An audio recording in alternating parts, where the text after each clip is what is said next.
The little blondie was a curious girl, light on her feet like a fidgety squirrel.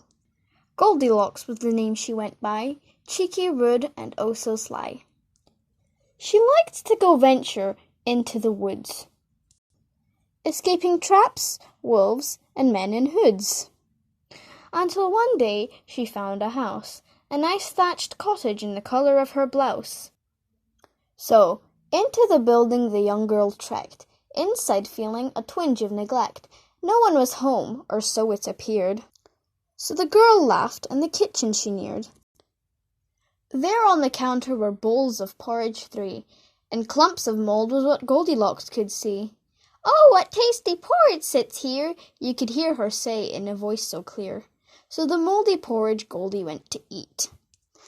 The first one emitted too much heat. The second was cold like an icy brain. But the third was more perfect than she could explain. "Oh, this last one is just so splendid! Too bad the meal has ended!" So then Goldie approached the living room, so that her adventure she could resume. There in the middle sat 3 wooden chairs, all around the table not too far from the stairs. Down on the biggest one Goldilocks sat, but the seat was hard and oh so flat. So on to the next one Goldilocks went, but its over softness she dared resent.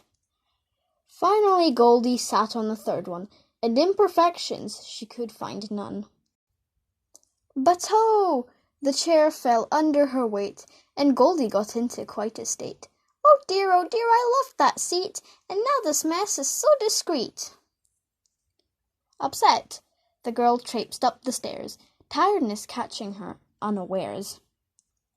So when she got to the top and saw the beds, she waved away all her dreads, excited to choose one of the 3 to rest in. Goldilocks smiled and screeched within. First she tried the biggest bed, but from the discomfort out she sped. "Boy, that hard one makes me bleat. I'm not convinced it's not from concrete."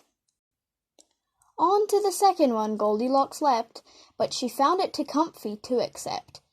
"That one's really soft and fluffy. For me it just seems too stuffy." So then Goldie jumped into the last one, her task of finding a bed finally done. "Oh, this bed is amazing! My happiness is blazing!" The girl shut her eyes and slowly dozed off, eventually waking up when she heard a little cough. Towering over her were 3 brown bears, and Goldie was terrified of their angry glares. Suddenly the oldest one raised his hands, pointing a gun like he was yelling demands. "Hands up, you're under arrest for committing serious property offense."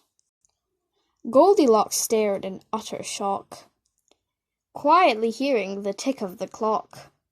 "We are part of the FBI, so just know you're probably gonna die." Goldilocks scrambled out the bed, knowing the bears would want to be fed. But she just so happened to tumble down the stairs, her worry coming in sudden flares. When she crashed, the girl couldn't move, and the bears came to her in a groove. They enjoyed a delicious blondie feast, especially the father, who was quite a beast. And when they were done, Goldilocks was no more.